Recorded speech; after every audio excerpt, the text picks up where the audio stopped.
Hello D C T aspirants. D C T 2026 ಅಪ್ಲಿಕೇಶನನ್ನು ಯಾವ ರೀತಿ ಹಾಕಬೇಕು ಅಂತ ಹೇಳ್ಬಿಟ್ಟು ಇನ್ಫಾರ್ಮೇಷನ್ ಕೊಡೋ ವಿಡಿಯೋ ಇದಾಗಿದೆ. ಸೊ ನೀವು ಇನಿಷಿಯಲ್ ಆಗಿ ಏನು ಮಾಡಬೇಕು ಅಂದರೆ ನೀವು ಗೂಗಲ್ ಕ್ರೋಮಲ್ಲಿ ಹೋಗ್ಬಿಟ್ಟು KEA ಅಂತೇಳಿ ಕ್ಲಿಕ್ ಮಾಡಿ. KEA ಹೋದರೆ ನಿಮಗೆ KEA ಹೋಮ್ ಪೇಜ್ ಓಪನ್ ಆಗುತ್ತೆ. ಇದರಲ್ಲಿ ನೀವು ಲ್ಯಾಂಗ್ವೇಜನ್ನು ಸೆಲೆಕ್ಟ್ ಮಾಡ್ಬೋದು, ಕನ್ನಡ ಆರ್ ಇಂಗ್ಲೀಷ್. ಸೊ ಕನ್ನಡದಲ್ಲಾದರೆ ಪ್ರವೇಶ ಇರುತ್ತೆ, ಇಂಗ್ಲೀಷಲ್ಲಾದರೆ ಅಡ್ಮಿಷನ್ ಅಂತೇಳಿ ಇರುತ್ತೆ. ಈ ಅಡ್ಮಿಷನಲ್ಲಿ ಹೋಗ್ಬಿಟ್ಟು DCT 2026 ಅಂತ ಹೋದರೆ ಈಗಾಗಲೇ ಅಪ್ಲಿಕೇಶನ್ ಲಿಂಕು 17/3/2026 ಓಪನ್ ಆಗಿದೆ. 4th of April ನೀವು ಅಪ್ಲಿಕೇಶನನ್ನು ಹಾಕೋದಕ್ಕೆ ಲಾಸ್ಟ್ ಡೇಟ್ ಇದೆ. ಸೊ ಅಪ್ಲಿಕೇಶನ್ ಲಿಂಕಲ್ಲಿ ಹೋದರೆ ನೀವು ನ್ಯೂ ಕ್ಯಾಂಡಿಡೇಟ್ ಆಗಿದ್ರೆ ರಿಜಿಸ್ಟರ್ ಡಿಜಿಲಾಕರಲ್ಲಿ ನೀವು ವೆರಿಫೈ ಮಾಡ್ಕೋಬೇಕು. ಯಾವ ರೀತಿ ವೆರಿಫೈ ಮಾಡಬೇಕು ಅಂತ ಈಗಾಗಲೇ ನಾವು ಯೂಟ್ಯೂಬಲ್ಲಿ TGI ಅಕಾಡೆಮಿ ಯೂಟ್ಯೂಬ್ ಚಾನಲಲ್ಲಿ ಇನ್ಫಾರ್ಮೇಷನ್ ಕೊಟ್ಟಿದ್ದೀನಿ. ಫಸ್ಟು ಅದನ್ನು ಮಾಡಬೇಕು. ಅದಾದ ನಂತರನೇ ನೀವು ನ್ಯೂ ಕ್ಯಾಂಡಿಡೇಟು ವೆರಿಫಿಕೇಷನ್ ಆದ ನಂತರನೇ ನೀವು ಇದನ್ನು ಪ್ರೊಸೀಡ್ ಮಾಡಬೇಕು. ಈಗಾಗಲೇ ನೀವು ಯೂಸರ್ ನೇಮನ್ನು ಕೊಟ್ಟಿದ್ದೀರಾ, either your name or number. So ಈ ನಿಮ್ಮ ಯೂಸರ್ ನೇಮನ್ನು ನೀವು ಎಂಟ್ರಿ ಮಾಡಿದ್ರೆ ನಿಮ್ಮ ಯೂಸರ್ ನೇಮನ್ನು ಎಂಟ್ರಿ ಮಾಡಿ ನಿಮಗೆ ಅದು ಕೇಳುತ್ತೆ OTP ಸೆಂಡ್ ಮಾಡಬೇಕು ಅಂತ ಹೇಳ್ಬಿಟ್ಟು. ಯೂಸರ್ ನೇಮ್ ನಿಮಗೇನೋ ನೀವು ಪ್ರಿಫರಬಲ್ ಮೆನ್ಷನ್ ಮಾಡಿದ್ದೀರಾ ಅದನ್ನು ಕೊಡಬೇಕಾಗತ್ತೆ. ನಿಮಗೆ OTP ಬರೋದಕ್ಕೆ 3 ಆಪ್ಷನ್ಸ್ ಇದೆ. ಥ್ರೂ ವಾಟ್ಸಪ್ ಇದೆನಾ ಅಥವಾ ಥ್ರೂ ಇಮೇಲಾ, ಥ್ರೂ SMS. ನಿಮ್ಮ ಕಂಫರ್ಟಬಿಲಿಟಿ ಕೊಡಿ. ನಾನು ವಾಟ್ಸಪ್ಪನ್ನು ಕೊಟ್ಕೊಂಡಿದ್ದೀನಿ. ಸೊ ಸೆಂಡ್ OTP ಅಂತ ಹೇಳ್ಬಿಟ್ಟು ಕೊಟ್ಟರೆ ನಮ್ಗೆ OTP ಬರುತ್ತೆ. OTP ಆದಮೇಲೆ ನಿಮ್ಮ ಪಾಸ್ವರ್ಡ್, ಈಗಾಗಲೇ ನೀವು ಕೊಟ್ಟಿರೋಂಥ ಪಾಸ್ವರ್ಡ್ ಏನಿದೆ, ಸೊ ನೀವು ಪಾಸ್ವರ್ಡನ್ನು ಎಂಟ್ರಿ ಮಾಡಬೇಕು. ಅದಾದಮೇಲೆ ನಿಮ್ಗೊಂದು ಸಿಂಪಲ್ ಕ್ವೆಶನ್ ಇರುತ್ತೆ, ಅದನ್ನು ಆನ್ಸರ್ ಮಾಡಬೇಕು. ನೀವು ಎವ್ರಿ ಟೈಮ್ ಮಾಡಿದಾಗಲೂ ಇದು ಚೇಂಜ್ ಆಗ್ತಾ ಇರುತ್ತೆ. ಸೊ ನೀವು ಇದನ್ನು ಕೊಟ್ಟು ಸೈನ್ ಇನ್ ಅಂತ ಹೇಳ್ಬಿಟ್ಟು ಕೊಡಬೇಕು ಸ್ಟೂಡೆಂಟ್ಸ್. ಸೊ ಸೈನ್ ಇನ್ ಕೊಟ್ಟ ಮೇಲೆ ನಿಮಗೆ ಈ ಥರದ ಪೇಜ್ ಓಪನ್ ಆಗುತ್ತೆ. ಆ್ಯಕ್ಚುಲಿ ನೀವು ಡೌನ್ ಸ್ಕ್ರಾಲ್ ಮಾಡಿದ್ರೆ ಇಲ್ಲಿ ನೋಡ್ಬೋದು ಸ್ಟಾರ್ಟ್ ಫ್ರಮ್ ಸ್ಟೆಪ್ 1 ಅಂತೇಳಿ ಇರುತ್ತೆ. ಸ್ಟಾರ್ಟ್ ಫ್ರಮ್ ಸ್ಟೆಪ್ 1 ಕ್ಲಿಕ್ ಮಾಡಿದ್ರೆ ನಿಮ್ಮ ಕಂಪ್ಲೀಟ್ ಡೀಟೇಲ್ಸ್ಗಳು ಇಲ್ಲಿ ಅವೈಲಬಲ್ ಇರುತ್ತೆ. ನಿಮ್ಮ ಪಿಕ್ ಇರ್ಬೋದು, ನಿಮ್ಮ ಡೀಟೇಲ್ಸು, ನಿಮ್ಮ ಹೆಸರು, ನಿಮ್ಮ ಜೆಂಡರ್, ನಿಮ್ಮ ಡೇಟ್ ಆಫ್ ಬರ್ತು, ನಿಮ್ಮ ಪೇರೆಂಟ್ಸ್ ನೇಮನ್ನು ಎವ್ರಿಥಿಂಗ್ ಕ್ಯಾಪಿಟಲ್ ಲೆಟರ್ಸಲ್ಲೇ ಕೊಡ್ರಿ. ಸೊ ನಿಮ್ಮ parents name, father name, mother name, obviously ಕೆಲವು ಡೇಟಾನ ಡೈರೆಕ್ಟಾಗಿ ಫೆಚ್ ಆಗಿರುತ್ತೆ. ಇನ್ನು ನಿಮ್ಮದು ಮದರ್ ಟಂಗ್ ಯಾವುದಿದೆ, ನಿಮ್ಮ ಅಡ್ರೆಸ್ ಏನಿದೆ, ಯಾವ ಡಿಸ್ಟಿಕ್ಕು ಅನ್ನೋವಂಥದ್ದನ್ನು ಮೆನ್ಷನ್ ಮಾಡಬೇಕು. ಪಿನ್ ಕೋಡು, ನ್ಯಾಷನಾಲಿಟಿ, ಇದೆಲ್ಲ ಬೇಸಿಕ್ಸ್ ಆಫ್ ಇನ್ಫಾರ್ಮೇಷನ್ ಈಸಿಯಾಗಿ ಅಪ್ಲೈ ಮಾಡ್ತೀರಾ, ನೀವು ಫಿಲ್ ಮಾಡ್ತೀರಾ. ಅದಾದಮೇಲೆ very importantly this is the classes. ಈ ಕ್ಲಾಸಸ್ ಏನು ಅನ್ನೋದನ್ನು ನೀವು ಚೆಕ್ ಮಾಡಿ ಓದಿ ಅಪ್ಲಿಕೇಬಲ್ ಆಗೋರು ಮಾಡಬೇಕು. ಎಸ್ಪೆಷಲಿ ಹೊರನಾಡು ಮತ್ತು ಗಡಿನಾಡು ಕನ್ನಡಿಗಾಸು ನೀವು ಈಗಾಗಲೇ ನಿಮ್ಮ ವೆಬ್ಸೈಟ್ಗಳಲ್ಲಿ ನಾವು KEA ವೆಬ್ಸೈಟಿಗೆ ಹೋದರೆ KEA ವೆಬ್ಸೈಟಲ್ಲಿ ನಿಮಗೆ ಬುಲೆಟಿನ್ ಇರುತ್ತೆ. ಅಲ್ಲಿ ಇನ್ಫಾರ್ಮೇಷನ್ ಬುಲೆಟಿನಲ್ಲಿ ನೀವು ಕ್ಲಾಸಸ್ಗಳನ್ನ ತಿಳ್ಕೊಂಡಿರಬೇಕು. ಕ್ಲಾಸಸ್ನ ನೋಡೋದಾದರೆ okay, for example A class ಏನು ಹೇಳುತ್ತೆ ಅಂತ ಅಂದರೆ ನಾನು ಶಾರ್ಟಾಗಿ ಹೇಳ್ತೀನಿ. ಯಾರೆಲ್ಲ ಫಸ್ಟು ಟು ನೀವು 1 to 10th plus 3 years of diploma, suppose ನೀವು PU ಇಂದ ಬಂದಿದ್ರೆ ಅಥವಾ ITI ಇಂದ ಬಂದಿದ್ರೆ, ಒಟ್ಟಾರೆ ನಿಮ್ಮ ಎಜುಕೇಷನಲ್ಲಿ ಮಿನಿಮಮ್ ಆಫ್ 7 years ನೀವು ಕರ್ನಾಟಕದಲ್ಲೇ ಓದಿದರೆ ಕ್ಲಾಸ್ A ಅಪ್ಲಿಕಬಲ್ ಆಗುತ್ತೆ. ಲೆಸ್ ದೆನ್ 7 years ಓದಿದರೆ ಆವಾಗ ಮಾತ್ರ ಬೇರೆ ಕ್ಲಾಸಸ್ಗಳನ್ನ ಹೋಗಬೇಕು. ಮೋಸ್ಟ್ ಆಫ್ ದ ನಮ್ಮ ಕರ್ನಾಟಕ ಸ್ಟೂಡೆಂಟ್ಸು ಕರ್ನಾಟಕದಲ್ಲೇ ಅಟ್ಲೀಸ್ಟ್ 7 ವರ್ಷ ಓದಿರ್ತಾರೆ. ಇಲ್ಲಿ ಮೆನ್ಷನ್ ಮಾಡಿದ್ದಾರೆ ನೋಡ್ರಿ, minimum period of 7 years academic years commencing from the first standard to final year diploma as 1st July. ಅಂದರೆ ಈಗ ಬರುವಂಥ ಕಂಪ್ಲೀಟೆಡ್ ನಿಮ್ಮ ಫೈನಲ್ ಇಯರ್ನ ಸೇರಿಸ್ಬಿಟ್ಟು ಮಿನಿಮಮ್ 7 years ಇದ್ದರೆ ಕ್ಲಾಸ್ A ಕೊಡಿ. ಓಕೆ, ಕ್ಲಾಸ್ B ಅಲ್ಲಿ ನೋಡ್ಬೋದು, ಸಪೋಸ್ ಸ್ಟೂಡೆಂಟ್ಸ್ 3 years ಡಿಪ್ಲೊಮಾ ಓದಿರ್ತಾರೆ, ಆದರೆ ಅವರು ಅದರ್ ಬೇರೆ ರಾಜ್ಯಗಳಲ್ಲಿ ಅವರು ಏನಾದರೂ 10th ಸ್ಟ್ಯಾಂಡರ್ಡ್ವರೆಗೂ ಓದಿ ಬರೀ ಡಿಪ್ಲೊಮಾ ಕರ್ನಾಟಕದಲ್ಲಿ ಓದಿದರೆ ಆವಾಗ ಅವರ ಪೇರೆಂಟ್ಸ್ ಏನಾದರೂ ಮಿನಿಮಮ್ 7 years ಕರ್ನಾಟಕದಲ್ಲಿ ಓದಿರ್ತಾರೆ. ಪೇರೆಂಟ್ಸು ಕರ್ನಾಟಕದಲ್ಲಿ ಓದಿರ್ತಾರೆ, ಸ್ಟೂಡೆಂಟು ಬಂದು ಬರೀ ಡಿಪ್ಲೊಮಾನ 3 ವರ್ಷ ಕರ್ನಾಟಕದಲ್ಲಿ ಓದಿದರೆ ಅವರಿಗೆ ಕ್ಲಾಸ್ B ಅಪ್ಲೈ ಆಗುತ್ತೆ. ಈ ರೀತಿ ನೀವು ನಿಮಗೆ ಅಪ್ಲಿಕೇಬಲ್ ಆಗೋ ಕ್ಲಾಸಸ್ನ ನೀವು ಚೆಕ್ ಮಾಡ್ಕೊಳ್ಳಿ. ಸೊ ಅದು ಕ್ಲಾಸ್ನ ನೀವು ಪ್ರಾಪರಾಗಿ ಕೊಡಬೇಕು. This is very important. ಇದನ್ನು ನೀವೇನಾದರೂ ಅದರ್ ದೆನ್ ಕ್ಲಾಸ್ ಎ ಕೊಟ್ಟರೆ ನೀವು ಹೊರನಾಡು ಕನ್ನಡಿಗ ಮತ್ತು ಗಡಿನಾಡು ಕನ್ನಡಿಗ ಆಗ್ತೀರಾ. ಆವಾಗ ನಿಮ್ಮ ಎಕ್ಸಾಮಿನೇಷನ್ ಸೆಂಟರ್ ಕಂಪಲ್ಸರಿ ಬ್ಯಾಂಗ್ಳೂರ್ನೇ ನೀವು ತಗೋಬೇಕಾಗತ್ತೆ. ಆವಾಗ ನೀವು ಕನ್ನಡ ಲ್ಯಾಂಗ್ವೇಜ್ ಎಕ್ಸಾಮನ್ನು ಬರಿಬೇಕಾಗತ್ತೆ. ಇನ್ನು ಯಾರೆಲ್ಲ ಕ್ಲಾಸ್ ಎನ ಕೊಡ್ತಿದ್ದೀರಾ, ನೀವು ಹೊರನಾಡು ಅಥವಾ ಗಡಿನಾಡು ಕನ್ನಡಿಗ ಅಂಡರಲ್ಲಿ ಬರೋದಿಲ್ಲ. ಹಾಗಾಗಿ ನಿಮಗೆ ಯಾವುದೇ ರೀತಿಯ ಕನ್ನಡ ಎಕ್ಸಾಮಿನೇಷನ್ ಇರೋದಿಲ್ಲ. ನಿಮಗೆ ಎಕ್ಸಾಮಿನೇಷನ್ ಸೆಂಟರ್ ನಿಮಗೆ ಬೇಕಾದ ಪ್ಲೇಸನ್ನು ನೀವು ಚೂಸ್ ಮಾಡ್ಕೋಬಹುದಾಗಿರುತ್ತೆ. ಈಗ ನೆಕ್ಸ್ಟ್ ನೋಡ್ಬೋದು, ಇಲ್ಲಿ 1 to ಫೈನಲ್ ಇಯರ್ ಡಿಪ್ಲೊಮೋವರೆಗೂ ಒಟ್ಟು 13 ವರ್ಷಗಳಲ್ಲಿ ಎಷ್ಟು ವರ್ಷ ನೀವು ಕರ್ನಾಟಕದಲ್ಲಿ ಓದಿದ್ದೀರಾ ಆ ನಂಬರ್ ಆಫ್ ಇಯರ್ಸನ್ನು ಇಲ್ಲಿ ಮೆನ್ಷನ್ ಮಾಡಬೇಕು. ನೀವು 10th ಸ್ಟ್ಯಾಂಡರ್ಡ್ ನೀವು have you completed SLC or 10th qualification ಆಗಿದ್ರೆ ಎಸ್ ಅಂತ ಹೇಳ್ಬಿಟ್ಟು ಕೊಡಿ. Have you completed diploma qualification ಆಗಿದ್ರೆ ಎಸ್ ಅಂತ ಹೇಳ್ಕೊಡಿ. ಯಾಕಂದರೆ 10th ಬೇಸು ಮತ್ತು ಡಿಪ್ಲೊಮಾ ಬೇಸ್ ಮೇಲೆ ನೀವು DCET ಬರೀತಿದ್ದೀರಾ ಅನ್ನೋ ಅಂಥದ್ದು ಇದರಲ್ಲಿ ಇನ್ಫಾರ್ಮೇಷನ್ ಗೊತ್ತಾಗುತ್ತೆ. ಇನ್ನು ನಿಮ್ಗೇನಾದರೂ ಕನ್ನಡ ಮೀಡಿಯಂ 1 to 10 ಕಂಪ್ಲೀಟ್ 10 ವರ್ಷಗಳು ಕನ್ನಡ ಮೀಡಿಯಂ ಓದಿದ್ರೆ ಮಾತ್ರ ನೀವು ಇದನ್ನು ಎಸ್ ಅಂತ ಕೊಡಬೇಕು. ಈವನ್ ಯಾವುದಾದ್ರೂ 1 ವರ್ಷ ನೀವು ಕನ್ನಡ ಮೀಡಿಯಂ ಓದಿಲ್ಲ ಅಂದರೆ ಆವಾಗ ನಿಮಗೆ ಕನ್ನಡ ಮೀಡಿಯಂ ರಿಸರ್ವೇಷನ್ ಅಪ್ಲಿಕೇಬಲ್ ಆಗೋದಿಲ್ಲ. ನಿಮ್ಮ ಕನ್ನಡ ಮೀಡಿಯಂ ರಿಸರ್ವೇಷನ್ ಅಪ್ಲಿಕೇಬಲ್ ಆಗೋದು ಈ ಕ್ಲಾಸಸ್ಸಿಂದ ಆಗುತ್ತೆ. ಸೊ ನೀವಿಲ್ಲಿ ಓದಿದರೆ ಎಸ್ ಕೊಡಿ, ಇಲ್ಲದೇ ಇದ್ರೆ ನೋ ಕೊಡಿ. ನೀವು ಸೆಲೆಕ್ಷನ್ ಮಾಡ್ಬೋದು. ನೀವು GTDC ಥ್ರೂ CET ಅಪ್ಲೈ ಮಾಡ್ತಿದ್ದೀರೋ ಅಥವಾ ಡಿಪ್ಲೊಮೊ DT ಬೋರ್ಡಲ್ಲಿ ಎಕ್ಸಾಮಿನೇಷನ್ ಬರ್ತಿದ್ದೀರಾ. ಯೂಶಲಿ ಡಿಪ್ಲೊಮೊ ಸ್ಟೂಡೆಂಟ್ಸು DT ಯಾವುದು ಡಿಪಾರ್ಟ್ಮೆಂಟ್ ಆಫ್ ಟೆಕ್ನಿಕಲ್ ಎಕ್ಸಾಮಿನೇಷನಲ್ಲೇ ನೀವು ಎಕ್ಸಾಮ್ನ ಬರೆದಿರ್ತೀರಾ. ನೀವು ರೆಗ್ಯುಲರ್ಸಾ ಅಥವಾ ITI ಬೇಸಿಂದ ಲ್ಯಾಟ್ರಲ್ ಎಂಟ್ರಿ ಬಂದಿದ್ದೀರಾ ಅನ್ನೋ ಅಂಥದ್ದು ಇಲ್ಲಿ ಸೆಲೆಕ್ಟ್ ಮಾಡಬೇಕಾಗತ್ತೆ. 3 years ಡಿಪ್ಲೊಮೊ ಕಂಪ್ಲೀಟ್ ಆಗಿದೆನಾ ಅಂತ. ಇನ್ನು have you appeared DCET exam conducted in the KEA last years. ಈಗ ಮುಂಚೆ ಈಗಾಗಲೇ DCET ಬರೆದಿದ್ರೆ ಹೌದು ಅಂತೇಳಿ ಮೆನ್ಷನ್ ಮಾಡಿ, ಇಲ್ಲದೇ ಇದ್ದರೆ ನೋ ಅಂತ ಮಾಡಿ. ಇನ್ನು ನಿಮಗೆ ನೆಕ್ಸ್ಟ್ ಏನು ಅಂತ ಅಂದರೆ ಡಿಪ್ಲೊಮೊ GTTC ಎಕ್ಸಾಮಿನೇಷನ್ ನಿಮ್ಮ ರಿಜಿಸ್ಟರ್ ನಂಬರು, ನಿಮ್ಮದೇನು ರಿಜಿಸ್ಟರ್ ನಂಬರ್ ಇದೆ ಸರಿಯಾಗಿ ನಿಮ್ಮ ಸರ್ಟಿಫಿಕೇಟ್ನ ಇಟ್ಕೊಂಡೇ ನೀವು ರಿಜಿಸ್ಟರ್ ನಂಬರ್ನ ಎಂಟ್ರಿ ಆಗಬೇಕು. ರಿಜಿಸ್ಟರ್ ನಂಬರ್ ತಪ್ಪಾಯಿತು ಅಂದರೆ ಟೋಟಲಿ ನಿಮ್ಮ ಎಲ್ಲ ಇನ್ಫಾರ್ಮೇಷನ್ ಪ್ರಾಬ್ಲಮ್ ಆಗತ್ತೆ. ಯಾವುದೇ ಇನ್ಫಾರ್ಮೇಷನ್ ಪ್ರಾಬ್ಲಮ್ ಆದರೆ ಅದಕ್ಕೆ ನೀವು ಏನು ಮಾಡಬೇಕು ಅಂದರೆ ಯಾವುದೇ ಯೂಟ್ಯೂಬ್ ಆಗಲಿ ಯಾವುದೇ ಕೋಚಿಂಗ್ ಸೆಂಟರ್ ಅಥವಾ ಕಾಲೇಜ್ಗಳಿಗೆ ಯಾವ ಇನ್ಫಾರ್ಮೇಷನ್ ಮೇಲೂ ಡಿಪೆಂಡ್ ಆಗಬೇಡಿ. ಡೈರೆಕ್ಟಾಗಿ KEA ಬೋರ್ಡ್ ಬ್ಯಾಂಗ್ಳೂರ್ಗೆ ಹೋಗಿಬಿಟ್ಟು ನೀವು ಚೆಕ್ ಮಾಡಬೇಕಾಗತ್ತೆ. ಸೊ ಇಲ್ಲಿ ನೋಡಬೇಕಾಗತ್ತೆ ನಿಮ್ಮ ಯಾವ ಬ್ರ್ಯಾಂಚ್ ಅಂತೇಳಿ ಮೆನ್ಷನ್ ಮಾಡಬೇಕು, ಎಲ್ಲಿ ನಿಮ್ಮ ಎಕ್ಸಾಮಿನೇಷನ್ ಸೆಂಟರ್, ನೀವು ಎಕ್ಸಾಮ್ನ ಎಲ್ಲಿ ಬರಿತಾ ಇದ್ದೀರಾ. ಓಕೆ, ಇದು ನೀವು ಕರ್ನಾಟಕದಲ್ಲಿ ಯಾವ ಪ್ಲೇಸಸ್ ಬೇಕಾದರೂ ಚೂಸ್ ಮಾಡ್ಕೋಬೋದು. ಇಲ್ಲಿ ಡಿಫ್ರೆಂಟ್ ಪ್ಲೇಸಸ್ ಇರುತ್ತೆ. ನಿಮಗೆ ಬೇಕಾಗುವಂಥ ಫಸ್ಟ್ ಪ್ರಿಯಾರಿಟಿ ಪ್ಲೇಸ್ನ ಈ ಪ್ಲೇಸಲ್ಲಿ ಹಾಕಿ. ಸಪೋಸ್ ಏನಾದರೂ ಅಲ್ಲಿ ಆ ಪ್ಲೇಸಲ್ಲಿ, ಈಗ ನಾನು ಕೊಡ್ತಾ ಇರೋ ಎಕ್ಸಾಂಪಲ್ಲಿ ದಾವಣಗೆರೆ ಚೂಸ್ ಮಾಡಿದ್ದೀನಿ. ಇನ್ ಕೇಸ್ ನಮ್ಮ ದಾವಣಗೆರೆಯಲ್ಲಿ ಎಷ್ಟು ನಂಬರ್ ಆಫ್ ಸೆಂಟರ್ಸ್ ಇರುತ್ತೆ, ಅಲ್ಲಿ ಎಕ್ಸಾಮ್ ಸೆಂಟರ್ಸ್ಗಳು ಏನಾದರೂ ಫಿಲ್ ಆಯಿತು ಅಂತ ಅಂದರೆ ಆವಾಗ ನಿಮಗೆ ಸೆಕೆಂಡ್ ಆಪ್ಷನ್ಸ್ ಆ ಆಪ್ಷನಲ್ಲಿ ಹೋಗಿ ಎಕ್ಸಾಮ್ ಬರೀಬೇಕು. ಇದಕ್ಕೆ ನೀವು ಏನು ಮಾಡಬೇಕು ಅಂದರೆ ನಿಮ್ಮದು ನೀವು ರೆಗ್ಯುಲರಾಗಿ ಇರೋವಂಥ ಒಂದು ಪ್ಲೇಸ್ ಕೊಡಿ, ಇನ್ನೊಂದು ನಿಮ್ಮ ನಿಯರ್ ಬೈ ಪ್ಲೇಸಸ್ಗಳನ್ನ ನೀವು ಸೆಲೆಕ್ಟ್ ಮಾಡ್ಕೊಳ್ಳಿ. ಸೊ ನೀವು ಸೇವ್ ಆ್ಯಂಡ್ ಎಕ್ಸಿಟ್ ಕೊಡೋದಕ್ಕಿಂತ ಮುಂಚೆ, ನೆಕ್ಸ್ಟ್ ಕೊಡೋಕ್ಕಿಂತ ಮುಂಚೆ ಒಂದ್ಸರಿ ಕಂಪ್ಲೀಟ್ ಇನ್ಫಾರ್ಮೇಷನನ್ನು ನೀವು ಚೆಕ್ ಮಾಡ್ಕೋಬೋದು. ನೀವು ಬೇಕಾದರೆ ಬ್ಯಾಕಿಗೆ ಕೂಡ ಹೋಗ್ಬೋದು. ನೀವು ಬ್ಯಾಕ್ ಕ್ಲಿಕ್ ಮಾಡಿದ್ರೆ ನೀವು ಬ್ಯಾಕಿಗೆ ಹೋಗ್ಬಿಟ್ಟು ಕೂಡ ನೀವು ಮತ್ತೊಂದು ಸರಿ ಕರೆಕ್ಟಾಗಿ ಚೆಕ್ ಮಾಡ್ಬೋದು. ಸೊ ಇದಾದಮೇಲೆ ಎವ್ರಿ ಇನ್ಫಾರ್ಮೇಷನ್ ಪ್ರಾಪರ್ ಆಗಿದೆ ಅಂದರೆ ಸೇವ್ ಆ್ಯಂಡ್ ನೆಕ್ಸ್ಟ್ ಕೊಡಬೇಕು. ಸೊ ಸೇವ್ ಆ್ಯಂಡ್ ನೆಕ್ಸ್ಟ್ ಕೊಟ್ಟರೆ ಈ ಪೇಜ್ ಓಪನ್ ಆಗ್ತಾ ಇದೆ ಸ್ಟೂಡೆಂಟ್ಸ್.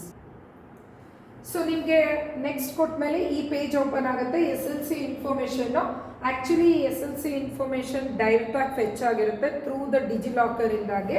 ಅಕಸ್ಮಾತಾಗಿ ಏನಾದರೂ ಇದರಲ್ಲಿ ಯಾವುದಾದ್ರೂ ಇನ್ಫಾರ್ಮೇಷನ್ನು ಫಿಲ್ ಆಗಿಲ್ಲ ಅಂದರೆ ಇಲ್ಲಿ ಮ್ಯಾನ್ಯುಯಲ್ ಅಂತೇಳ್ಬಿಟ್ಟು ಇರುತ್ತೆ. ಮ್ಯಾನ್ಯುಯಲ್ ಕ್ಲಿಕ್ ಮಾಡಿ ನೀವು ಡೇಟಾನ ಎಂಟರ್ ಮಾಡ್ಬೋದು. ಇನ್ನು ನಮ್ಮ ಕೇಸಲ್ಲಿ ಇದು ಡೈರೆಕ್ಟಾಗಿ ಡಿಜಿಲಾಕರಿಂದಾನೆ ಎಲ್ಲ ಇನ್ಫಾರ್ಮೇಷನ್ನು ಫೆಚ್ ಆಗಿದೆ. ಒಂದ್ಸರಿ ನೀವು ಇದನ್ನು ಓದಿ ಎಲ್ಲ ಇನ್ಫಾರ್ಮೇಷನ್ ಸರಿಯಾಗಿದ್ದರೆ ಸರಿ, ಬಟ್ ಕೆಲವು ಇನ್ಫಾರ್ಮೇಷನ್ ನೀವು ಎಡಿಟ್ ಮಾಡಲಿಕ್ಕೆ ಸಾಧ್ಯ ಇಲ್ಲ.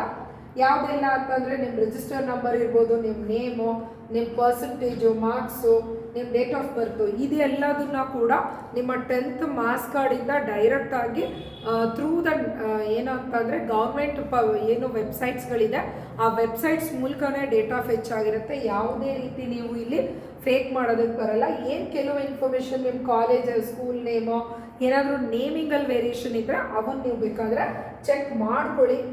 ಏನಾದರೂ ಕರೆಕ್ಷನ್ ಇತ್ತು ಅಂದರೆ ಯು ಕ್ಯಾನ್ ಎಡಿಟ್ ಇಟ್. ಇದಾದ ನಂತರ ನೀವು ನೆಕ್ಸ್ಟ್ ಅಂತೇಳಿ ಕೊಡ್ಬೋದು. ನೆಕ್ಸ್ಟ್ ಅಂತ ಕೊಡೋದ್ರ ಜೊತೆಗೆ ನೀವು ಬೇಸಿಕ್ಸ್ ಆಫ್ ಇನ್ಫಾರ್ಮೇಷನ್ಗೂ ಬೇಕಾದರೆ ಹೋಗ್ಬೋದು. ಬೇಸಿಕ್ಸ್ ಇಲ್ಲಿ 3 ನಿಮಗೆ ಟ್ಯಾಬ್ಗಳನ್ನ ಅಬ್ಸರ್ವ್ ಮಾಡಿ. ಬೇಸಿಕ್ ಡೀಟೇಲ್ಸ್ ಹೋದರೆ ನೀವು ಅವಾಗಲೇ ಹೋಗಿದ್ರಲ್ವ ಆ ಇನ್ಫಾರ್ಮೇಷನ್ ಬರುತ್ತೆ. ಸೇವ್ ಆ್ಯಂಡ್ ಎಕ್ಸಿಟ್ ಕೊಟ್ಟರೆ ಈ ಇನ್ಫಾರ್ಮೇಷನ್ ಬರುತ್ತೆ. ಈಗ ನೆಕ್ಸ್ಟ್ ಅಂತೇಳ್ಬಿಟ್ಟು ಕೊಟ್ಟರೆ ಈಗ ದ ಲಾಸ್ಟ್ ಆಪ್ಷನ್ಸ್. ಸೊ ಇಲ್ಲಿ 3 ಟ್ಯಾಬ್ ಇತ್ತು ನಮ್ದು. ಈಗ ಇದ್ರದ್ದು ಇನ್ಫಾರ್ಮೇಷನ್ ಕ್ಲಿಯರ್ ಆಯಿತು. ಈಗ 2ನೇ ಟ್ಯಾಬ್ ಕ್ಲಿಯರ್ ಆಯಿತು. ಈಗ ನಾವು ಸ್ಟಡಿ ಡೀಟೇಲ್ಸ್ ಇನ್ಫಾರ್ಮೇಷನನ್ನು ನಾವು ನೋಡೋಣ ಸ್ಟೂಡೆಂಟ್ಸ್. ಸೊ ನಾವು ನೆಕ್ಸ್ಟ್ ಕ್ಲಿಕ್ ಮಾಡಿದ್ಮೇಲೆ ನಮಗೆ ದ ನೆಕ್ಸ್ಟ್ ಡೀಟೇಲು ಇಲ್ಲಿ ನೀವು ನೋಡ್ಬೋದು. ಇಲ್ಲಿ ಕಂಪ್ಲೀಟ್ ಆಗಿ ಫಸ್ಟ್ 1 ಆಯಿತು, 2 ಆಯಿತು. ಈಗ 3ರ್ಡು ನಮ್ಮದು ಸ್ಟಡಿ ಡೀಟೇಲ್ಸ್ ಎಂಟ್ರಿ ಆಗಿದೆ. ಸ್ಟಡಿ ಡೀಟೇಲ್ಸಲ್ಲಿ ಆ್ಯಕ್ಚುಲಿ ಇದು ಕೂಡ ನಿಮಗೆ ಕಂಪ್ಲೀಟ್ ಇನ್ಫಾರ್ಮೇಷನ್ ಫೆಚ್ ಆಗಿರುತ್ತೆ. ಸ್ಟ್ಯಾಟ್ಸ್ ಥ್ರೂನೇ ನಿಮಗೆಲ್ಲ ಇನ್ಫಾರ್ಮೇಷನ್ ಫೆಚ್ ಆಗಿರುತ್ತೆ. ಒಂದ್ಸರಿ ಅಬ್ಸರ್ವ್ ಮಾಡಿರಿ. ಇದರಲ್ಲಿ ಆ್ಯಕ್ಚುಲಿ ಯಾವುದೆಲ್ಲ ಡೇಟಾ ಇರಬೇಕು ಅಂದರೆ first standard to 10th standard plus 3 years diploma ಇರಬೇಕು. ಇಲ್ಲಿ ಸ್ಟ್ಯಾಂಡರ್ಡ್ 3 to 10ವರೆಗೂ ಇದೆ. ನಮಗೆ ಸ್ಟ್ಯಾಂಡರ್ಡ್ 1 and 2 ಡೇಟಾ ಮಿಸ್ ಆಗಿದೆ. ಮಿಸ್ ಆಗಿರೋದ್ರಿಂದ ಏನು ಮಾಡಬೇಕು ಅಂದರೆ ಇಲ್ಲಿ ಕೆಳಗಡೆ ಸ್ಕ್ರಾಲ್ ಮಾಡಿದ್ರೆ manual entry enable missing levels ಯಾವ್ಯಾವ ಸ್ಟ್ಯಾಂಡರ್ಡ್ಸ್ ಮಿಸ್ ಆಗಿದೆ ಪ್ಲಸ್ ಡಿಪ್ಲೊಮಾ ಏನು ಮಿಸ್ ಆಗಿದೆ ಎಲ್ಲ ಇನ್ಫಾರ್ಮೇಷನ್ ಇಲ್ಲಿರುತ್ತೆ. ನೀವಿಲ್ಲಿ ಹೋಗಿ ಮಿಸ್ಸಿಂಗು ಸ್ಟ್ಯಾಂಡರ್ಡ್ 1 ಸ್ಟ್ಯಾಂಡರ್ಡ್ 2 ನಮ್ಮ ಎಕ್ಸಾಂಪಲಲ್ಲಿ ನಮಗೆ 2 ಮಿಸ್ಸಿಂಗ್ ಇದೆ, ಅದನ್ನು ನಾನು ಫಿಲ್ ಮಾಡಿದ್ದೀವಿ. ಮತ್ತು 3 years ಆಫ್ ಡಿಪ್ಲೊಮಾ. ಈ ಇನ್ಫಾರ್ಮೇಷನನ್ನು ನೀವೇನು ಮಾಡಬೇಕು ಅಂದರೆ ನಿಮ್ಮ ಮಾರ್ಕ್ಸ್ ಕಾರ್ಡ್ನ ರೆಫರೆನ್ಸ್ ಆಗಿ ಇಟ್ಕೊಂಡು ಸೊ ನೀವಿಲ್ಲಿ ಫಿಲ್ ಮಾಡ್ತಾ ಹೋಗಬೇಕಾಗತ್ತೆ. ಫಿಲ್ ಮಾಡಿದ್ಮೇಲೆ ಸೇವ್ ಸ್ಟಡಿ ಡೀಟೇಲ್ಸ್ ಅಂತ ಕೊಡಿ. ಅದಾದಮೇಲೆ ಸೇವ್ ನೆಕ್ಸ್ಟ್ ಕೊಟ್ಟರೆ ಈಗಾಗಲೇ ನಮ್ಮದು ಯಾವುದೆಲ್ಲ ಎಂಟ್ರಿ ಮುಗೀತು, 3 levels ಮುಗೀತು. ನಾವು we are enter into the reservation ಡೀಟೇಲ್ಸಿಗೆ ನಾವು ಎಂಟರ್ ಆಗ್ತೀವಿ. ಸೊ ಈಗ ನಮ್ಮ ರಿಸರ್ವೇಷನ್ ಡೀಟೇಲ್ಸ್ನ ನೀವು ಚೆಕ್ ಮಾಡಬೇಕಾಗತ್ತೆ. ನೀವೇನಾದರೂ GM ಅದದೇನು GM ಇದ್ದರೆ ಅಂದರೆ ನಿಮ್ಮ ಹತ್ರ ಯಾವುದಾದ್ರೂ ರಿಸರ್ವೇಷನ್ಸ್ಗಳು ಇದ್ದರೆ ಆ ರಿಸರ್ವೇಷನ್ಸ್ಗಳು ಇದ್ದರೆ ಮಾತ್ರ ನೀವು ಎಸ್ ಕೊಡಬೇಕು. ನಿಮ್ಮ ಹತ್ರ ಯಾವುದೇ ರಿಸರ್ವೇಷನ್ಸ್ ಇಲ್ಲ, ನೀವು ಅಂಡರ್ GM ಕ್ಯಾಟಗರಿಯಲ್ಲಿ ಬರ್ತೀರಾ ಅಂದರೆ ನೋ ಕೊಡಬೇಕು. ಸೊ ನಾನಿಲ್ಲಿ ಎಕ್ಸಾಂಪಲ್ಲು ನಿಮಗೆ ರಿಸರ್ವೇಷನ್ ಒಂದು ಎಕ್ಸಾಂಪಲ್ ತೋರಿಸ್ತಿದ್ದೀನಿ. ನೀವು ಇಲ್ಲಿ ಯಾವುದು ಕ್ಯಾಸ್ಟ್ ಆ್ಯಂಡ್ ಇನ್ಕಮ್ ರಿಸರ್ವೇಷನ್ ನಾವು ಕೊಡ್ತಿದ್ದೀವಿ. ನಿಮ್ದು ಯಾವ್ದು ಕ್ಯಾಸ್ಟ್ ಇದೆ ಆ ಕ್ಯಾಸ್ಟಿಂದು ಈಕ್ವಲೆಂಟ್ ಆಫ್ RD ನಂಬರ್ ಏನಿರುತ್ತೆ ನೀವು ಅದನ್ನು ಸರಿಯಾಗಿ ಎಂಟ್ರಿ ಮಾಡಬೇಕು. ಡೇಟಾ RD ನಂಬರಿಂದನೇ ಫೆಚ್ ಆಗುತ್ತೆ. RD ನಂಬರ್ನ ಎಂಟ್ರಿ ಮಾಡಿ ಅದಾದಮೇಲೆ ಕ್ಯಾಸ್ಟ್ ಯಾವುದು, ನಿಮ್ದು ರಿಲಿಜನ್ ಯಾವ್ದು ಬರುತ್ತೆ ಅದನ್ನು ಎಂಟ್ರಿ ಮಾಡಬೇಕಾಗತ್ತೆ. ನಿಮ್ಗೇನಾದರೂ ಹೈದರಾಬಾದ್ ಕರ್ನಾಟಕ ರಿಸರ್ವೇಷನ್ ಅಪ್ಲಿಕೇಬಲ್ ಆಗುತ್ತೆ ಅಂದರೆ ಅದನ್ನು ಎಸ್ ಕೊಡಿ. ಎಸ್ ಕೊಟ್ಟರೆ ಅದರ ರಿಲೇಟೆಡ್ ಇನ್ಫಾರ್ಮೇಷನ್ ಏನಿದೆ ನೀವು ಅದನ್ನು ಫಿಲ್ ಮಾಡಬೇಕಾಗತ್ತೆ. ಇಲ್ಲ ಅಂದರೆ ನೋ ಕೊಡಿ. ಇನ್ನು ನೆಕ್ಸ್ಟು ಇನ್ಕಮ್ ಸರ್ಟಿಫಿಕೇಟ್ ಅಪ್ಲೈ ಆಗುತ್ತೆ ಅಂದರೆ ಎಸ್ ಕೊಡಿ. ಎಸ್ ಕೊಟ್ಟರೆ ಮತ್ತೆ ನೀವು RD ನಂಬರ್ ಕೊಡಬೇಕು, ನಿಮ್ಗೆ ಎಷ್ಟು ಇನ್ಕಮ್ ಇದೆ ಅಂತೇಳಿ ಕೊಡಬೇಕು. ಅದಾದಮೇಲೆ ನಿಮಗೆ ನೀವೇನಾದರೂ rural study certificate 1 to 10th 10 ವರ್ಷಗಳು ನೀವು ರೂರಲಲ್ಲಿ ಓದಿದರೆ ಮಾತ್ರ ರೂರಲ್ ಕೋಟಾ ಅಪ್ಲಿಕೇಬಲ್ ಆಗುತ್ತೆ. ಇದ್ದರೆ ಅಪ್ಲಿಕೇಬಲ್ ಎಸ್ ಕೊಡಿ, ಇಲ್ಲದೇ ಇದ್ದರೆ ನೋ ಅಂತ ಹೇಳ್ಬಿಟ್ಟು ಕೊಡಿ. ಈ ಎಲ್ಲ ಇನ್ಫಾರ್ಮೇಷನ್ನು ಅಂಡರ್ ರಿಸರ್ವೇಷನಲ್ಲಿ ಬರುತ್ತೆ. ಏನಾದರೂ ಮಿಸ್ಟೇಕ್ ಆಗಿತ್ತು ಅಂತ ಅಂದರೆ ನಿಮಗೆ ಅಪ್ಲಿಕೇಬಲ್ ಆಗೋ ರಿಸರ್ವೇಷನ್ಸ್ಗಳು ಕ್ಯಾನ್ಸಲ್ ಆಗುತ್ತೆ. ನಿಮಗೆ ಸರಿಯಾಗಿ ಇನ್ಫಾರ್ಮೇಷನ್ ಕೊಟ್ಟರೆ ಮಾತ್ರ ರಿಸರ್ವೇಷನ್ನು ಅಪ್ಲಿಕೇಬಲ್ ಆಗುತ್ತೆ. ಇದಾದ ನಂತರ ಸೇವ್ ಆ್ಯಂಡ್ ಎಕ್ಸಿಟ್ ಕೊಡ್ತೀರಾ. ಸೇವ್ ಎಕ್ಸಿಟ್ ಕೊಟ್ಟರೆ ಈಗಾಗಲೇ ನಾವು ಬೇಸಿಕ್ ಡೀಟೇಲ್ಸ್ ಕೊಟ್ವಿ, SLC ಇನ್ಫಾರ್ಮೇಷನ್ ಕೊಟ್ವಿ, ಸ್ಟಡಿ ಡೀಟೇಲ್ಸ್ ಆಯಿತು, ರಿಸರ್ವೇಷನ್ ಆಯಿತು. ಈಗ ನಾವು ನೋಡಬೇಕಾಗಿರೋದು ಸ್ಪೆಷಲ್ ರಿಸರ್ವೇಷನ್ನು. ನಿಮ್ಮ ಹತ್ರ ಏನಾದರೂ ಸ್ಪೆಷಲ್ ರಿಸರ್ವೇಷನ್ಸ್ಗಳಿದ್ದರೆ ಅಂದರೆ ಅಂಡರ್ ಡಿಫೆನ್ಸ್ ಇರ್ಬೋದು, NCC ಇರ್ಬೋದು, ಫಿಸಿಕಲಿ ಡಿಸೇಬಲ್ ಇರ್ಬೋದು, ಸ್ಕೌಟ್ಸ್ ಗೈಡ್ಸ್ ಇರ್ಬೋದು, ಸ್ಪೋರ್ಟ್ಸಲ್ಲಿ ಇರ್ಬೋದು, ಯಾವುದೇ ನಿಮ್ಮ ಹತ್ರ ಇತ್ತು ಅಂದರೆ ಎಕ್ಸಾಂಪಲ್ NCC ಇದ್ದರೆ NCC ಕ್ಲಿಕ್ ಮಾಡಿ. ಆ NCC ರಿಲೇಟೆಡ್ ನಿಮ್ಗೆ ಏನಿರುತ್ತೆ ಯಾವ ಸರ್ಟಿಫಿಕೇಟ್ ಅಪ್ಲಿಕೇಬಲ್ ಆಗುತ್ತೆ ಅದ್ರದ್ದು ಏನಿದೆ ಆ ಇನ್ಫಾರ್ಮೇಷನ್ ಕೊಡಿ. ಸಪೋಸ್ ನಿಮ್ಗೆ ಫಿಸಿಕಲಿ ಡಿಸೇಬಲ್ ಇತ್ತು ಅಂದರೆ ಫಿಸಿಕಲಿ ಡಿಸೇಬಲ್ಗೆ ಅದಕ್ಕೆ ಕೂಡ ನಿಮಗೆ ಇನ್ಫಾರ್ಮೇಷನ್ ಡಾಕ್ಯುಮೆಂಟ್ಸ್ಗಳು ಅಪ್ಲಿಕೇಬಲ್ ಆಗುತ್ತೆ. ಸಪೋಸ್ ಎರಡೂ ಇತ್ತು ಅಂದರೆ ನೀವು ಎರಡನ್ನೂ ಕ್ಲಿಕ್ ಮಾಡ್ಬೋದು. ಎಷ್ಟು ನಿಮ್ಮ ಹತ್ರ ಸ್ಪೆಷಲ್ ರಿಸರ್ವೇಷನ್ ಇದೆ ಕ್ಲಿಕ್ ಮಾಡ್ಬೋದು. ಯಾವುದೂ ಇಲ್ಲ ಅಂತ ಅಂದರೆ ನೋ ಅಂತ ಕ್ಲಿಕ್ ಮಾಡಿ. ಸೊ ಇದು ಸ್ಪೆಷಲ್ ರಿಸರ್ವೇಷನ್ ಆದ ನಂತರ ನೆಕ್ಸ್ಟ್ ಹೋಗುತ್ತೆ ಸೇವ್ ಆ್ಯಂಡ್ ನೆಕ್ಸ್ಟ್ ಅಂತ ಹೇಳ್ಬಿಟ್ಟು ಕೊಡಿ. ಸೊ ಇಲ್ಲಿ ಯಾವ್ದು ಬರುತ್ತೆ ಇನ್ಫಾರ್ಮೇಷನ್ ಅಂತ ಅಂದರೆ ನೀವು ನೋಡ್ಬೋದು, ಇಲ್ಲಿ ಚೆಕ್ ಮಾಡ್ಬೋದು. ಈಗಾಗಲೇ ನಾವು 1 2 3 4 ಕವರ್ ಆಯಿತು. ಇವಾಗ ನಾವು 6 ಡಾಕ್ಯುಮೆಂಟ್ ಅಪ್ಲೋಡಿಂಗ್ ಹೋಗ್ತಿದ್ದೀವಿ. ಡಾಕ್ಯುಮೆಂಟ್ ಅಪ್ಲೋಡಿಂಗಲ್ಲಿ ನೀವು ಫಸ್ಟೇನೆ ಏನು ಮಾಡಬೇಕು ಅಂದರೆ ನಿಮ್ಮ passport size pick with white background ಇರಬೇಕು. ಆ ಥರದ್ದು ಒಂದು ಸಾಫ್ಟ್ ಕಾಪಿ ಪಿಕ್ ರೆಡಿ ಇಟ್ಕೋಬೇಕು. ನಿಮ್ಮ ಸಿಗ್ನೇಚರು ನೀವು ಸ್ಪೆಷಲಿ ನಿಮ್ಮ 10th ಸರ್ಟಿಫಿಕೇಟಲ್ಲಿ ಏನಿರುತ್ತೆ ನಿಮ್ಮ ಏನು ವ್ಯಾಲಿಡ್ ಸಿಗ್ನೇಚರ್ ಏನಿರುತ್ತೆ ಅದನ್ನು ಸಿಗ್ನೇಚರ್ ನೀವು ಕೈಯಲ್ಲಿ ಬರೆದು ಅದನ್ನೊಂದು ಪಿಕ್ ತೆಗೆದುಬಿಟ್ಟು ಆ ಪಿಕ್ಕನ್ನು ಈಗಾಗಲೇ ನೀವೆಲ್ಲಿ ಇಟ್ಕೋಬೇಕು ಅಂದರೆ ನೀವೆಲ್ಲಿ ಅಪ್ಲೋಡ್ ಮಾಡ್ತಿದ್ದೀರಾ ನಿಮ್ಮ ಫೈಲಲ್ಲಿ ಇರಬೇಕು. ಚೂಸ್ ಫೈಲಿಗೆ ಹೋಗಿ. ಚೂಸ್ ಫೈಲಿಗೆ ಹೋದರೆ ನಿಮ್ದು ಎಲ್ಲಿರುತ್ತೆ ಫೈಲ್ಸ್ಗಳು ನೀವು ಚೆಕ್ ಮಾಡಿಕೊಂಡ್ರೆ ಆ ಫೈಲ್ಸಲ್ಲಿ ನೀವು ಓಪನ್ ಮಾಡಿಕೊಂಡು ನೀವು ಅಪ್ಲೋಡ್ ಕೊಡಬೇಕು. ಸೊ ನಾನೊಂದು ಪ್ರಿವ್ಯೂ ನೋಡ್ತೀನಿ. ಸೊ ಪ್ರಿವ್ಯೂ ಅಲ್ಲಿ ಹೋಗಿ ಸರಿಯಾಗಿದೆನಾ ಚೆಕ್ ಮಾಡಿರಿ. ಕಂಪಲ್ಸರಿ ವೈಟ್ ಬ್ಯಾಕ್ಗ್ರೌಂಡ್ ವಿತ್ ಪಿಕ್ ಇರಬೇಕು.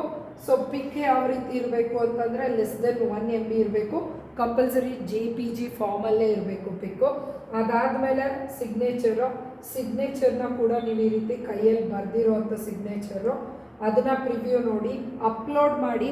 ಅಪ್ಲೋಡ್ ಆದಮೇಲೆ ಅಪ್ಲೋಡಿಂಗ್ ಮಾಡೋಕ್ಕೆ ಚೂಸ್ ಫೈಲಲ್ಲಿ ನೀವೆಲ್ಲಿ ಫೋಲ್ಡ್ರಲ್ಲಿ ಇಟ್ಟಿದ್ದೀರಾ ಅಲ್ಲಿಂದ ಅಪ್ಲೋಡ್ ಆಗಬೇಕು. ಅದಾದಮೇಲೆ ಪ್ರಿವ್ಯೂ ನೋಡಿ. ಎರಡು ಪ್ರಿವ್ಯೂ ಸರಿ ಇತ್ತು ಅಂದರೆ ಸೇವ್ ಆ್ಯಂಡ್ ನೆಕ್ಸ್ಟ್ ಕೊಟ್ಟರೆ ಈಗ ನಾವು ಬರ್ತೀವಿ ಲಾಸ್ಟ್ ಬರ್ತೀವಿ ಪೇಮೆಂಟ್ ಫಾರ್ಮ್ಯಾಟಿಗೆ ಬರ್ತೀವಿ. ಪೇಮೆಂಟ್ ಫಾರ್ಮ್ಯಾಟಲ್ಲಿ ನೀವು ಇಲ್ಲಿ ಈಗ ಅದು ತೋರಿಸುತ್ತೆ. ದಿಸ್ ಇಸ್ ನಿಮಗೇನು ಅಂದರೆ ನಿಮ್ಮ ಅಪ್ಲಿಕೇಶನ್ ID ಕೊಡ್ತಾ ಇದೆ, ನಿಮ್ಮ ಹೆಸರು. ಪ್ರತಿಯೊಬ್ಬರಿಗೂ 700 ರೂಪೀಸ್ ಇರುತ್ತೆ. ಎಲ್ಲ ಕ್ಯಾಟಗರಿ ಆಲ್ ಸ್ಟೂಡೆಂಟ್ಸು 700 ಮಾಡಬೇಕು. ಮೇಕ್ ಪೇಮೆಂಟ್ಸ್ ಅಂತೇಳಿ ಕೊಡ್ರಿ. ಮೇಕ್ ಪೇಮೆಂಟ್ ಕೊಟ್ಟರೆ ನಿಮಗೆ ಇವು ಏನಂದರೆ ಪೇಮೆಂಟ್ ಡೀಟೇಲ್ಸ್ ಓಪನ್ ಆಗುತ್ತೆ. ನೀವು UPI ಥ್ರೂ ಮಾಡ್ತಿರೋ, ಕಾರ್ಡ್ಸ್ ಥ್ರೂ ಮಾಡ್ತಿರೋ, ನೆಟ್ ಬ್ಯಾಂಕಿಂಗ್ ಥ್ರೂ ಮಾಡ್ತಿರೋ, as per the your comfortability ನೀವು ಈ ಪೇಮೆಂಟ್ಸನ್ನು ನೀವು ಪೇಮೆಂಟ್ ಮಾಡಬಹುದು. ಆದಷ್ಟು ಸರ್ವರ್ ಪ್ರಾಬ್ಲಮ್ ಇದ್ದಾಗ ನೀವು ಮಾಡೋಕ್ಕೆ ಹೋಗಬೇಡ್ರಿ. ಓಕೆ, ಸೊ ರೈಟ್ ಟೈಮಲ್ಲಿ ಪೇಮೆಂಟ್ ಮಾಡ್ಕೊಳ್ಳಿ. ಇನ್ ಕೇಸ್ ನಿಮ್ಗೇನಾದರೂ ಪೇಮೆಂಟ್ ಈಗ ಮಾಡಲ್ಲ, ನೆಕ್ಸ್ಟ್ ನಾಳೆ ನಾಡಿದ್ದು ಮಾಡ್ತೀನಿ ಅಂದರೆ ತೊಂದರೆ ಇಲ್ಲ.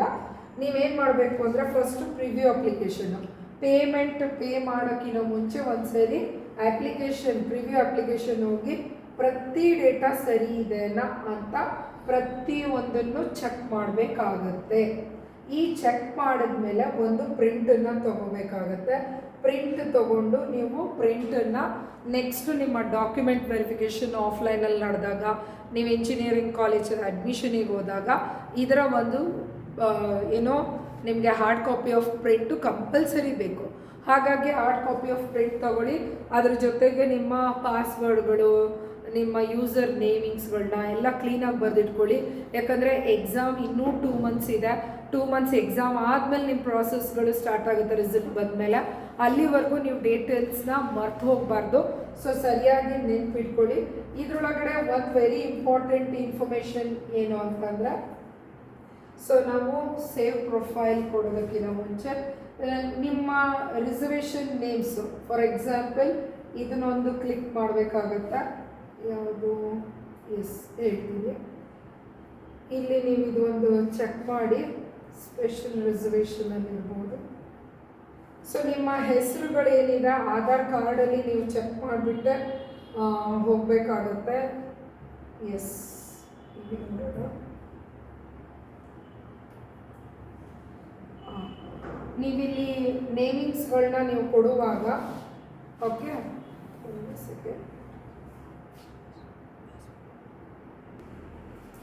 ಸೊ ನೀವು RD ನಂಬರ್ಸ್ಗಳನ್ನ ಯಾವಾಗಲೂ RD ನಂಬರ್ಸ್ಗಳನ್ನ ಎಂಟ್ರಿ ಮಾಡಿದಾಗ ನಿಮ್ಮ ನೇಮ್ ಬರುತ್ತೆ. This is very important. ಇಲ್ಲಿ ಯಾವ ನೇಮ್ ಬರುತ್ತೆ ಈ ಡೇಟಾ ಬಂದು ನಿಮಗೆ ಗೌರ್ಮೆಂಟ್ ವೆಬ್ಸೈಟ್ಸ್ಗಳಿಂದ ಡೇಟಾ ಫೆಚ್ ಆಗಿರುತ್ತೆ. ಈ ಫೆಚ್ ಆಗಿರೋದ್ರಲ್ಲಿ ನಿಮ್ಮ ನೇಮಿಂಗ್ ಏನಿದೆ ಇದನ್ನು ನೀವೇನು ಮಾಡಬೇಕು ಅಂದರೆ ಆಧಾರ್ ಕಾರ್ಡಲ್ಲಿ ನೀವು ಓಪನ್ ಮಾಡಿರಿ, ಆಧಾರ್ ಜೊತೆಗೆ ಇದನ್ನು ಚೆಕ್ ಮಾಡಿರಿ, ಕನ್ನಡ ಮತ್ತು ಇಂಗ್ಲೀಷಲ್ಲಿರೋದನ್ನು ಚೆಕ್ ಮಾಡಿ. ಇನ್ ಕೇಸ್ ಇಲ್ಲಿ ಫೆಚ್ ಆಗಿರೋ ಡೇಟಾಗೋ ಆಧಾರಲ್ಲಿರೋದಕ್ಕೂ ಏನಾದರೂ ಸ್ಪೆಲ್ಲಿಂಗ್ ಮಿಸ್ಟೇಕ್ಸ್ಗಳಿದ್ದರೆ ಆವಾಗ ನೀವು ಇದನ್ನು ಪೆಂಡಿಂಗ್ ಅಂತೇಳಿ ಕೊಡಬೇಕಾಗತ್ತೆ. ಇಲ್ಲ ಸರಿ ಇದೆ ಅಂದರೆ ಸೇಮ್ ಅಂತ ಕೊಡಬೇಕು. ಸೊ ಇದನ್ನೊಂದು ನೀವು ಇಂಪಾರ್ಟೆಂಟ್ಲಿ ನೋಡ್ಕೋಬೇಕಾಗತ್ತೆ. ನೀವು ಯಾವುದೇ ರೀತಿಯ ರಿಸರ್ವೇಷನ್ಸ್ ಅಪ್ಲಿಕೇಬಲ್ ಮಾಡುವಾಗ RD ನಂಬರ್ಸ್ ಎಂಟ್ರಿ ಆದಾಗ ಅದು ಕೊಡ್ತಾ ಹೋಗುತ್ತೆ. ಡೇಟಾ ಫೆಚ್ ಫ್ರಮ್ ದ ಡಿಜಿಲಾಕರು ಅಥವಾ ನಿಮ್ಮ ಗೌರ್ಮೆಂಟ್ ವೆಬ್ಸೈಟ್ಸ್ಗಳಿಂದ ಬರ್ತಾ ಹೋಗುತ್ತೆ. ಆವಾಗ ನೀವು ಅದನ್ನು ಅಬ್ಸರ್ವ್ ಮಾಡಬೇಕಾಗುತ್ತೆ. ಸೊ ನೀವು ಪೇಮೆಂಟನ್ನು ನೀವು ಅಪ್ಲಿಕೇಶನ್ ಆಗ್ತಾ ಕಂಟಿನ್ಯೂಸ್ ಆಗು ಪೇಮೆಂಟ್ ಮಾಡ್ಬೋದು, ಇಲ್ಲ ನೀವು ಪಾಸ್ ಕೊಟ್ಟು ಕೂಡ ನೀವು ಪೇಮೆಂಟ್ ಮಾಡ್ಬೋದು.